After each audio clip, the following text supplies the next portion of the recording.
안녕하세요, 한주입니다. 네, 이번 주는 좀 강의 내용이 좀 늦었습니다. 죄송합니다. 일단 이번 주 수업은 스위치에 대해서 한번 학습을 해보도록 하겠습니다.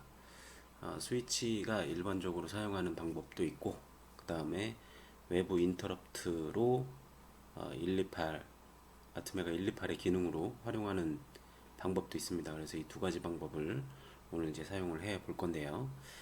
다소 조금 어려울 수도 있어서 스위치의 반응은 이제 LED로만 확인을 해 보는 걸로 할게요. 그 LED 가지고 스위치가 눌렸을 때, 안 눌렸을 때, 또는 뭐 눌리고 있을 때 이런 형태의 상황을 연출해서 LED를 가지고 뭐 플러스 플러스 해가지고 증가시킨다거나 아니면 LED가 켜지거나 꺼지거나 이런 반응들을 한번 보겠습니다. 그리고 외부 인터럽트 굉장히 중요한 내용인데, 인터럽트 종류 중에 이제 내부 인터럽트인 타이머 카운터를 우리가 했었잖아요. 그래서 외부에서 신호가 들어왔을 때 어떻게 처리하는지, 이런 방법도 또 있습니다. 굉장히 마이크로 프로세서 중요한 기능이니까 한번 또 봐주시고, 일단 뭐 지금 현재 코로나가 좀 계속 증가하고 있어서 원래는 오프라인 수업을 좀 진행을 해야 되는데 온라인을 어쩔 수 없이 진행을 하게 됐습니다. 그리고 저희가 중간고사를 안 했기 때문에 이번 주 하고 다음 주까지 하면 15주 수업이 거의 다 끝나고요.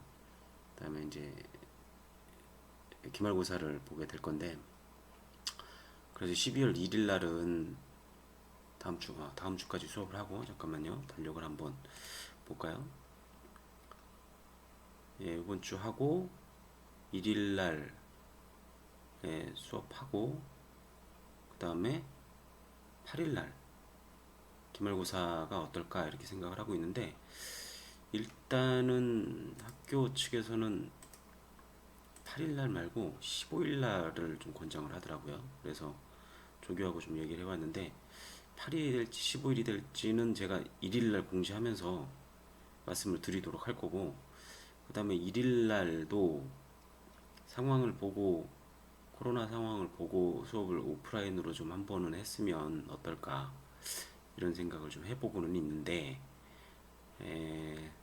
다음 주까지 좀 잦아들지 모르겠네요.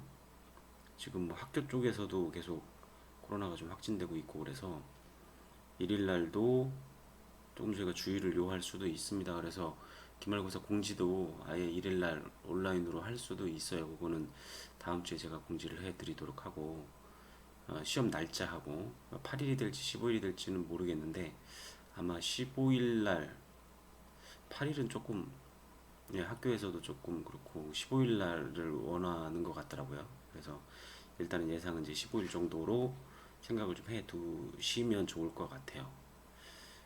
자, 아무튼 이거는 다음 주에 제가 공지를 해 드리도록 할게요. 일단은 이제 이번 주는 푸시버튼 스위치 제어에 대해서 한번 알아보도록 하겠습니다. 그래서 저희가 출력을 사용할 때 사용했던 레지스터가 있어요. DDR이라는 레지스터를 출력해서 썼었죠. 그죠? 그 다음에 포트라는 레지스터도 썼었고, 뭐 프로그램 짤 때 이제 보셨을 건데, 자, 입력에서 사용하는 레지스터는 핀입니다. 핀. 실제로 말하면 레지스터는 아니고 어드레스입니다. 어드레스. 그러니까 입력으로 외부에서 신호가 들어왔을 때 그것이 저장되는 레지스터의 번지만 이제 핀으로 지정이 되어져 있습니다. 뭐 A 포트, B 포트, C 포트 뭐 이렇게 있으니까 핀 A, B, C, D 뭐 이런 식으로 되겠죠. 자, 그 다음에 DDR 같은 경우는 DDR을 사용할 때 만약에 여기 7번 핀에 무언가가 연결이 되어 있다. 그런데 그것이 입력이다. 그러면 이 비트는 0으로 만드는, 그래서 입력으로 사용하고, LED가 연결되어 있다. 그래서 출력으로 사용할 때는 이 비트를 1로 세팅하고, 뭐 학습을 한번 했었습니다. DDR-A는 우리가 LED가 C 포트 연결되어 있었잖아요. 그래서 DDR-C는 0xFF 그래가지고 출력 장치로 연결해서 사용했었고, 근데 이제 입력 장치로 쓸 거니까 핀이라는 걸 쓸 거고, DDR은 0으로 세팅을 할 거예요. 그런 부분들 기억을 해두시고 프로그램에서 사용할 거니까 한번 봐두시고, 그 다음에 이제 스위치 온 오프 상태의 결과를 나타냅니다. 요거는 이제 한번 요거는 잠시 후에 실제로 스위치가 눌렸을 때 여기에 0값이 나오고, 스위치가 눌리지 않았을 때 여기에 1값이 나온다. 이 부분에 대해서는 실제로 이제 계산하는 방법을 한번 설명을 해 드릴게요. 일단 회로도, 우리가 연결되어 있는 회로도는 어떻게 생겼는지 한번 보죠. 자, 스위치가 4개가 연결이 되어 있는데 어디에 연결되어 있냐? 여기 밑에 장비 4개 이렇게 연결되어 있어요. 4개가 연결되어 있는데 포트 2, 4, 포트 2에 4, 5, 6, 7번에 연결되어 있습니다. 포트 2에 4, 5, 6, 7 이렇게 연결되어 있는데, 얘는 CPU에 어디에 연결되어 있냐 그러면은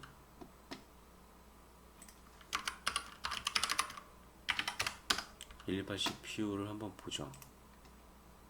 CPU에 데이터시트를 한번 보면, 자 여기 보면 포트 2에 4, 5, 6, 7, 포트 2에 포트 2가 어딨죠? 네, 포트 2에 4, 5, 6, 7 이렇게 연결되어 있대요. 그런데 여기를 보니까 포트 2에 4, 5, 6, 7을 보니까 요 괄호 안에 있는 다른 기능들이 있어요. 일반적으로 IO 포트로 사용하는 것 이외에 인터럽트 4번, 인터럽트 5번, 인터럽트 6번, 인터럽트 7번 이렇게 또 구성을 할 수가 있다고 되어져 있습니다. 자, 128은 보시는 것과 같이 외부 인터럽트가 8개가 있어요. 지금 어디에 있냐? 어디 있죠? external interrupt.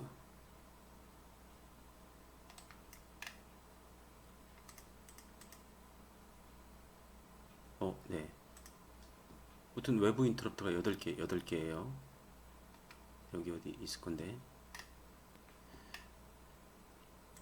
8비트 타이머 카운터, 16비트 타이머 카운터, 리얼타임 클럭, 오퍼레이터 10비트, 그 다음에 익스트 인터널 여기 안 나오네. 네, 어쨌든 뭐 외부 인터럽트가 8개가 있습니다. 자, 외부 인터럽트 8개가 있는데 거기에 여기에 있는 인터럽트 0, 인터럽트 1, 인터럽트 2, 인터럽트 3 이렇게 4개 하고, PD 포트에 4개 하고, 그 다음에 여기에 PE 포트에 4개 있는데 0, 1, 2, 3보다는 4, 5, 6, 7 이쪽에 연결이 되어져 있어요. 자, 인터럽트 우선순위를 한번 보면,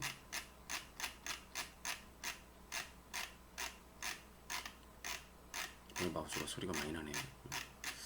잠깐만요.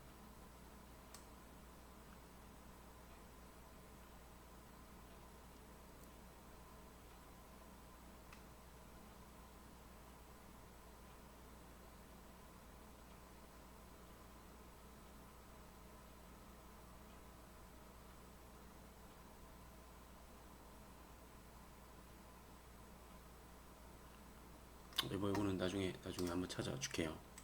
인터럽트 우선순위가 있으니까 인터럽트 우선순위를 한번 보면,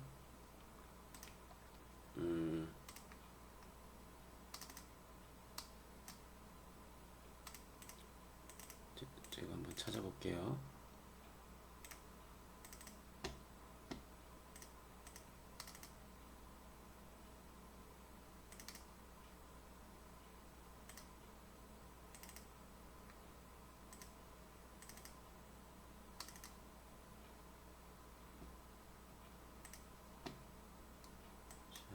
AD 컴퓨터 쪽에 넣고, 타이머 카운터, 예전에 타이머 카운터 자료에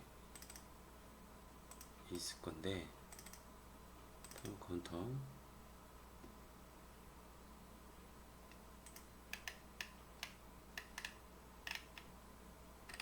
이게 들어오네.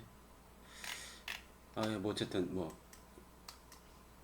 인터럽트가 외부 인터럽트가 있는데 그 외부 인터럽트가 가장 우선순위가 높아요. 그래서 인터럽트 제로가 가장 높고, 그 다음에 인터럽트 1, 2, 3, 4 이렇게 외부 인터럽트가 어쨌든 우선순위가 높습니다. 그래서 타이머 카운터가 동작을 할 때도 외부 인터럽트가 먼저 들어오면, 외부 인터럽트로 들어오면 그거 먼저 수행을 해요.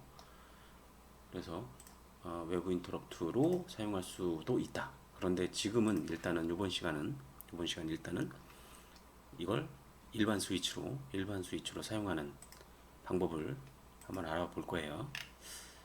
자, 그래서 스위치의 동작, 스위치가 눌렸을 때, 자 여기서 S3가 눌렸을 때 P2 4번에 연결되어 있는 이 신호는 무엇이 프로세서 쪽으로, 얼마가 프로세서 쪽으로 전달이 되느냐. 스위치 4번이 눌렸을 때 P2 5번에 연결되어 있는, 포트 2 5번에 연결되어 있는 이 신호는 마이크로 프로세서에 얼마 값이 전달되느냐, 요거를 먼저 알아야 될 것 같아요. 그래서 지금 이제 간단하게는 스위치가 눌렸을 때 T0, 그다음에 스위치가 눌리지 않았을 때 여기 1, 스위치가 눌렸을 때는 0 이렇게 나온다, 이렇게 되어져 있는데, 요거를 계산하는 방법이 있으니까 그거를 한번 실제로 계산해서 사용하는 법을 한번 확인을 해 보겠습니다.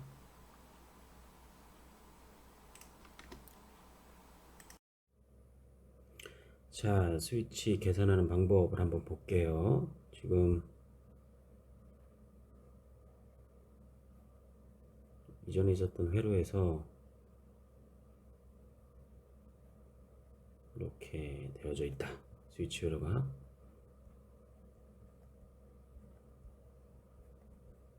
물론 이제 이렇게 안 생겼고 뭐 이렇게 생겼어요.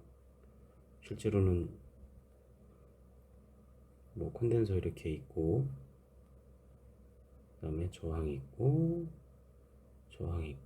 뭐 이렇게 생겼는데, 뭐 이거나 뭐 같은 회로입니다. 실제로 똑같은 회로예요. 그런데 이제 이 스위치가 동작을 했을 때 어, 여기로 출력되는 값이 얼마냐, 요거에 대한 이제 문제인데, 자 여러분들,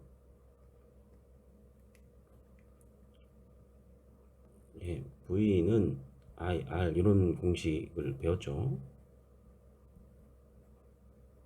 법칙. 자,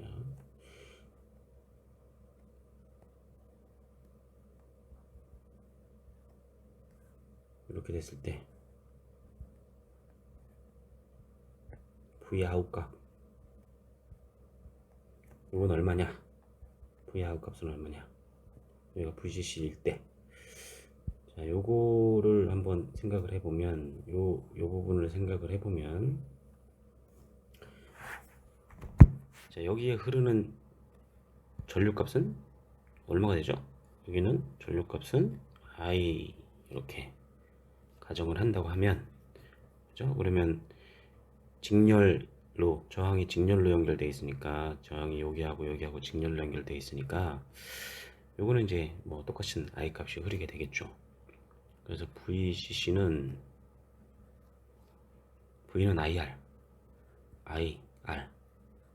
R1 플러스 R2, 그쵸? 이렇게 되겠죠? R1 플러스 R2 전체적으로 있는 값이고, 그럼 Vout은 요 R2에만 걸리는 전압이 될 거 아니에요, 그죠? 여기 이 부분이니까, R2에만 적용되는 전압인 거죠, 그죠?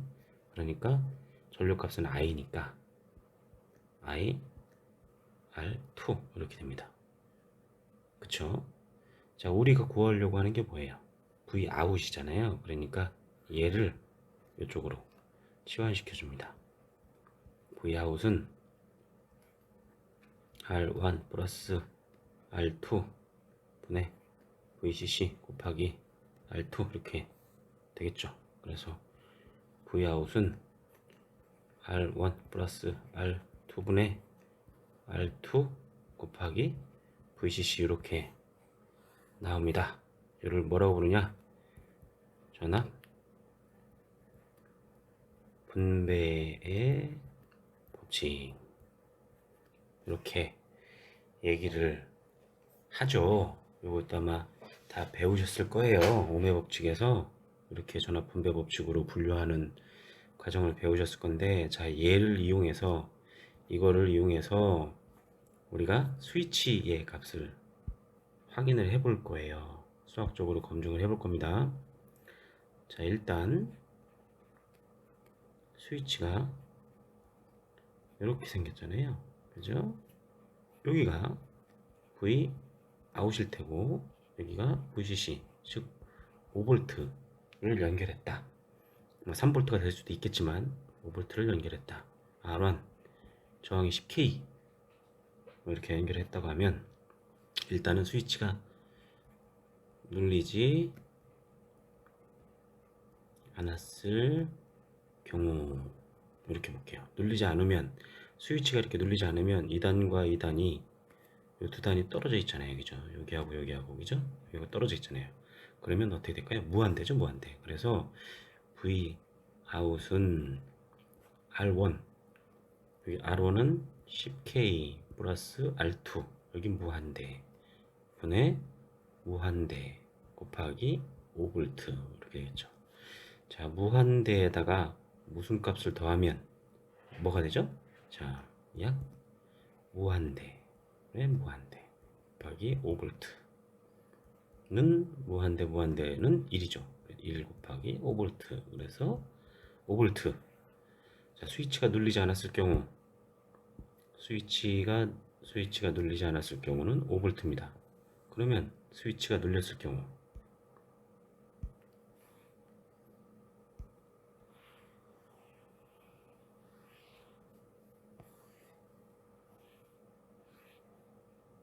따라서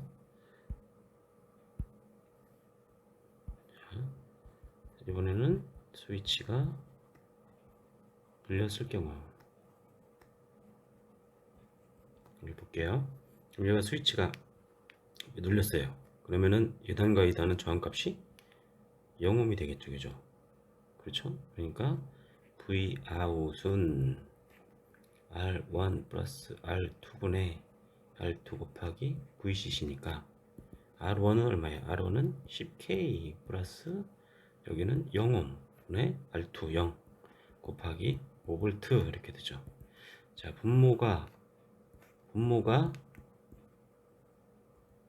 0이면 그 분수는 얼마예요? 0이죠.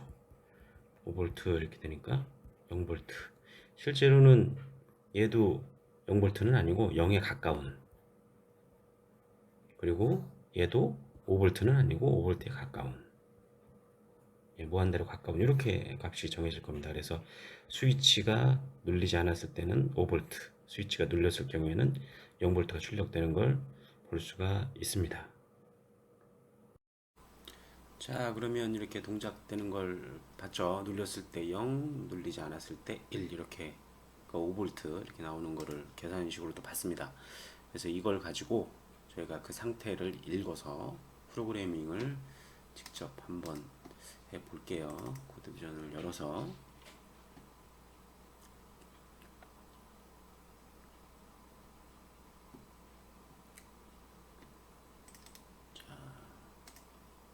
처음부터 이제 다시 해볼게요. 새 프로젝트를 한번 만들어 보겠습니다. New 프로젝트.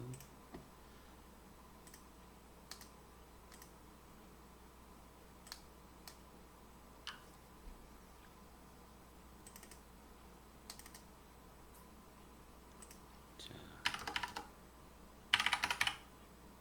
4, 11 이렇게 만들게요. 그 다음에 메가 128A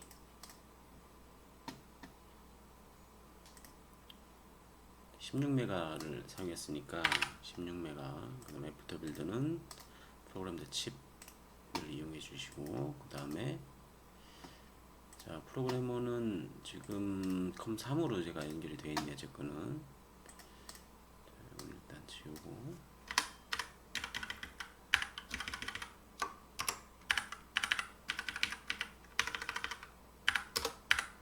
자, DDR2는 일단 스위치 1번 가지고 키 1번만 할게요. 키 1번만. 요것만 하겠습니다. 요것만 한번 테스트를 해볼게요. 자, 키 1번, 포트 2만 할게요.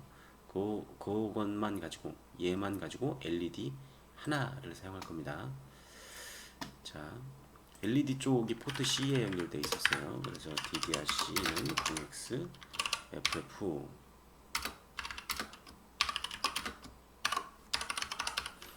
보시고, 그 다음에 DDR2에 4번, 얘는 0 이렇게 놓고, 자, 얘는 입력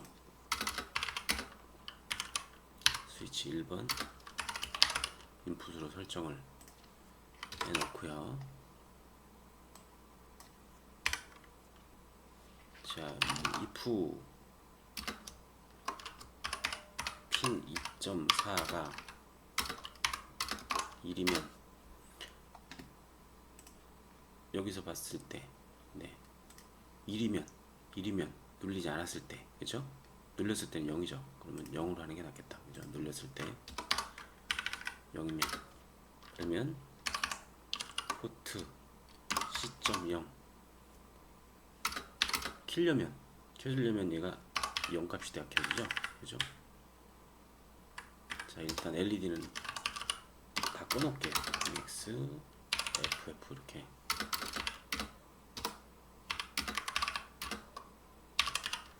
LED 오프. 자, 이렇게 돼 있고, 그렇지 않으면 0, 1 그렇지 않으면 꺼라. 이렇게 해놓으면 눌렸을 때, 만약에 포트 2에 4번이 0이면 눌렸을 때는 LED를 켜고, 그 다음에 만약에 안 눌리면 LED를 꺼라. 이렇게 되어있습니다. 요거 한번 동작시켜 갖고 반응 한번 볼게요. 자, 여기 스위치 여기입니다. 여기 스위치 0번 누르면 LED 켜지고, 누르면 뜨면 꺼지고, 누르면 켜지고, 그쵸? 이렇게 동작하는 걸 보실 수가 있습니다. 자, 이렇게 동작하면 스위치를 눌렀을 때 동작을 하게 된 거잖아요, 그죠? 스위치가 누름과 동시에 동작을 누르고 있을 때 LED가 반응을 한 건데, 이제 모든 시스템이 다 이렇게 동작하진 않아요. 그러니까 이렇게 동작을 요구하진 않아요. 어떤 시스템은 누르고 있을 때도 필요할 때도 있고, 아니면은 누르기 시작할 때 필요할 때도 있고, 그 다음에 어떤 거는 또 눌렀다가 뗄 때 동작이 필요한 것도 있습니다. 예를 들면 우리가 사용하는 키보드는 누를 때 동작을 하죠. 누르기 시작할 때, 그리고 누르고 있으면 일정 시간마다 반복적으로 동작을 하고, 그 다음에 우리가 사용하는 마우스는 마우스 중에 이 창닫기 마우스 있죠, 오른쪽에. 이 창닫기 마우스는 누르고 있다가 뗄 때 동작을 합니다. 그죠? 이렇게 빼면 안 꺼져요. 근데 누르고 있다가 떼면, 얘도 마찬가지로 누르고 있다 떼면 동작을 합니다. 그렇죠? 네, 다른 것들은 누를 때, 뭐 이런 것들은 여기 메뉴 이런 것들은 누를 때 동작하는데, 이런 창닫기 같은 거는 누르고 있다가 뗄 때 동작을 해요. 그러니까 즉 필요에 따라서 어떤 때는 누르고 있을 때, 어떤 거는 눌렀다가 뗄 때 이렇게 또 동작을 하게 돼요. 그래서 그런 동작을 만들기 위해서 어떻게 프로그램을 하느냐, 이런 게 굉장히 좀 어려운 과제 중에 하나입니다. 그래서 그런 방법을 이번에는 좀 프로그램적으로 좀 확인을 한번 해 보도록 할게요. 먼저 LED를 가지고 일반적인 방법으로는 그런 동작이 어려울 것이다 라는 걸 한번 보여드리겠습니다. 먼저 얘를 누를 때, 스위치를 누를 때 카운트 부분, 자, 이렇게 해놓고, 그 다음에 포트 C에다가 카운트 값을 단전해서 넣어주면 되는데, 자, 여기서 카운트를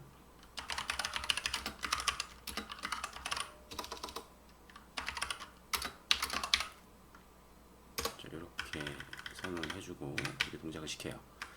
자, 이렇게 되면은 이제 어떻게 될지 한번 반응을 한번 보도록 하겠습니다.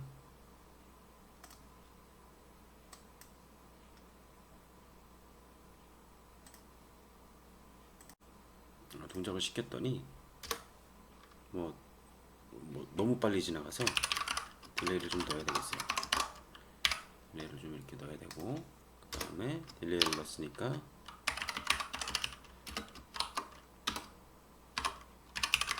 딜레이 헤더도 넣어주고, 자, 이렇게 해서 10ms 딜레이 넣어주고 한번 동작을 시킬게요. 자, 한번 스위치를 눌러 보겠습니다. 자, 보이시죠? 예.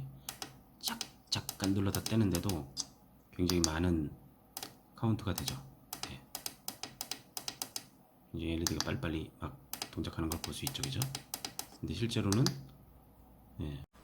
네, 실제로는 프로그램에서는 스위치가 눌리면 카운트 풀풀해라 이렇게 이제 동작하는 것처럼 느껴지긴 하지만, 그러니까 꼭 카운트 값이 하나씩 올라가서 LED 포트 C에 연결되어 있는 LED가 일씩 증가할 것 같은 생각이 들지만, 실제로는 계속 이 프로그램이 반복되고 있기 때문에 굉장히 많은 수가 증가를 한단 말이에요.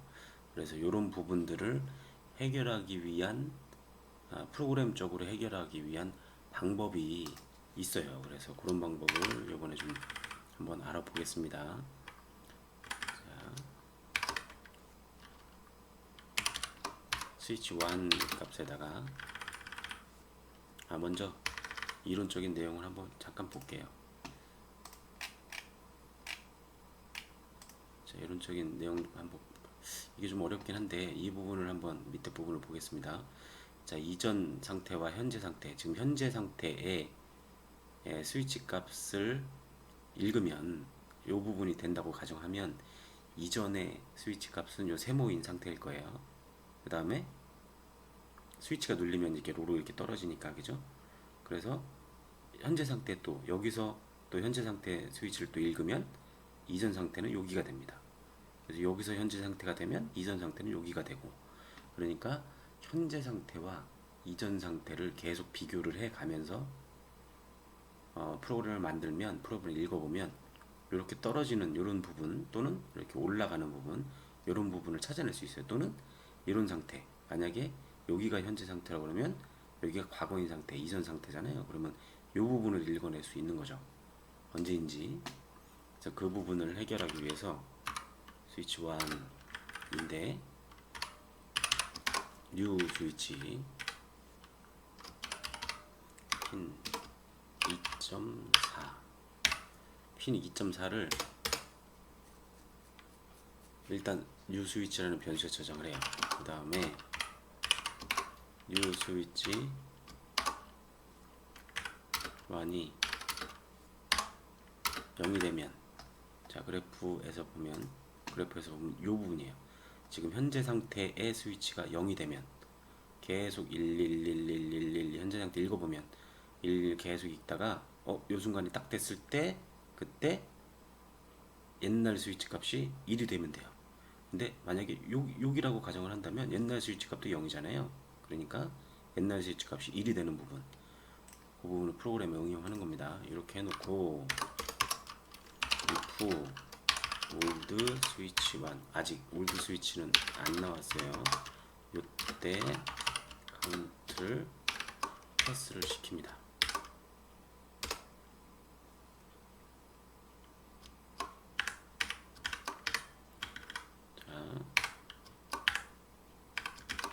자, 이렇게 해놓고 맨 끝에다가 뉴 스위치 1을 이렇게 여기다가 저장을 해놓는 거예요. 자, 그러면 이때 핀 2의 4번을 이때 읽었으면은 그 이전에 있었던 스위치 값은 이미 올드 스위치가 된 거죠.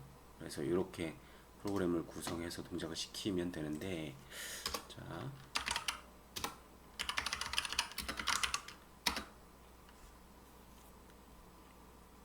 뉴 스위치하고 스위치하고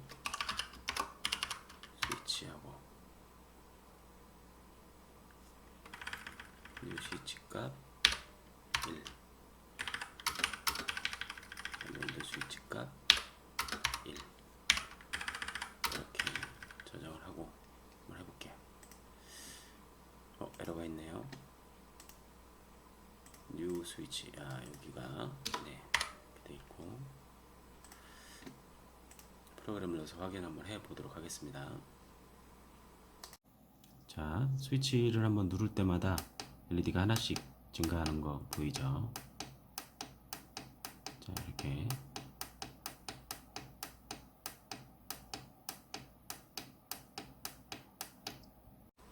자, 아까하고는 좀 다르죠. 이렇게 지금 이미 이렇게 딜레이도 없고 한 상태임에도 불구하고 이렇게 동작이 되는 걸 보십니다. 그럼 반대로 지금 이론상에서 보는 것처럼 이렇게 상승 누르고 있다 뗄 때 증가하는 거, 그때는 현재 값이 1이고 이전 값이 0이면 되겠죠. 그러니까 현재 값이 여기 1이고 이전 값이 0이면 누르고 있다가 뗄 때 동작을 할 겁니다. 자, 한번 확인해 볼게요. 자, 이번엔 누르고 있다 뗄 때, 누르고 있다가 뗄 때, 누르고 있다가 뗄 때, 그죠? 이렇게 뗄 때 동작하죠. 이렇게. 자, 이렇게 스위치가 다양한 형태로 프로그램에서 동작시킬 수 있다라는 걸 한번 확인을 해봤어요. 그런데 이제 그 실제로는 왜 이런 방법을 사용하지 않느냐? 외부에서 들어오는 스위치가 어떠한 CPU가 어떠한 동작을 하고 있더라도, 즉 내부 인터럽트가 동작하든지 어떠한 동작을 하고 있더라도 외부에서 들어오는 스위치 신호가 굉장히 중요할 경우에, 일반적인 스위치 값이 읽거나 이럴 경우에는 이런 건 괜찮아요. 이렇게 사용해도 상관없는데, 예를 들자면 로봇이 움직이는데 그 로봇 영역 안에 사람이 들어갔다든가 이랬을 경우에는 로봇이 동작을 반드시 멈춰야 되잖아요. 그리고 굉장히 빠른 시간 안에 멈춰야 되고, 만약에 그렇지 않으면 사람이 다칠 수도 있으니까, 그럴 경우에는 이 센서의 신호값을 외부 인터럽트에 연결을 해서 어떠한 내부 동작, 외부 동작보다도 먼저 이 인터럽트가 동작할 수 있게끔 만들어주는 그런 기능적인 요소가 좀 필요할 수도 있습니다. 일반적으로 이렇게 일반적인 것들은 이렇게 스위치로 그냥 사용해도 되는데, 그런 특수한 경우에는 이제 다른 굉장히 좀 중요한 요소로 작용하는 그런 경우에는 외부 인터럽트로 사용할 수도 있다라는 거예요. 그래서 일반적인 스위치의 동작 방법을 이번 시간에 알아봤고, 다음 시간에 한번 다음 동영상에서는 그 외부 인터럽트를 가지고 동작시키는 방법을 한번 확인해 보도록 하겠습니다.